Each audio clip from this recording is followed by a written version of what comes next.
Hello, magandang araw po sa inyong lahat mga kakaaro.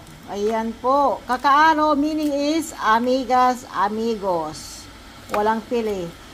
Ito, tuwing Biyernes talaga ito yung aking inuulam. Meron tayong adobo pero ako tila. Akin at ako tuloy. Alamigan. Yan ipuputang.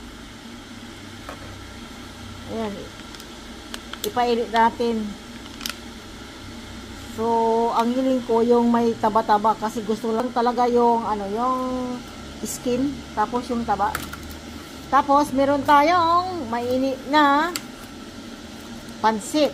Ayan, tingnan natin kung ka namang masarap yung kanilang pansit, mga amigas, amigos.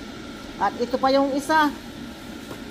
So, ayan po, alamang baboy. Tignan natin, kakaaro.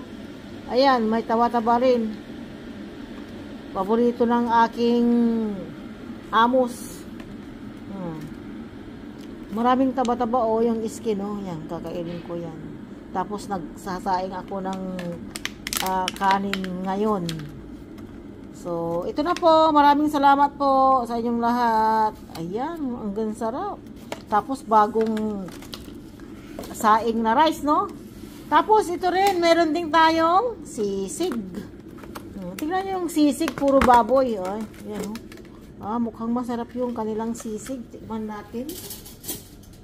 Ayan po, maanghang yan. Na kanilang sisig, ayan, sili na green ang kanilang nilagay. Pero gusto ko lang talaga yung balat. Ayan, ito, may balat din. Nakakatakot kasi kung may yung taba na tiris. Natatakot ako doon sa tiris. Kasi pag kinain yon yung tiris, ayan, may tiris yata to. Nakakatakot kasi yon mga kakaaro. Pag nakakain ka ng tiris, tutubo yun sa iyong katawan. Ito wala na. Diba? Tapos meron tayong panghimaga na empanada.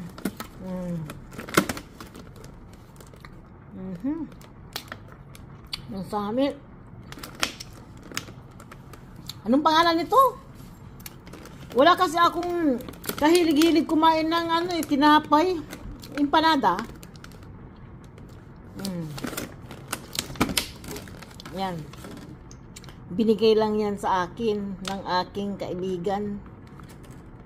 Kasi nakita ko sa Takanamir Kasit. Ayan po mga amigas, amigos, kakaaro. So, ito na. Maraming salamat po at ipapainit natin itong ating mga ulam at tayo na kakain. Okay? Maraming salamat po sa inyong lahat, mga suporta nyo. At sana hindi kayo magsasawa sa inyong mga suporta dyan. Ayan. Tignan natin. Ipainit natin ang ating ulam for today.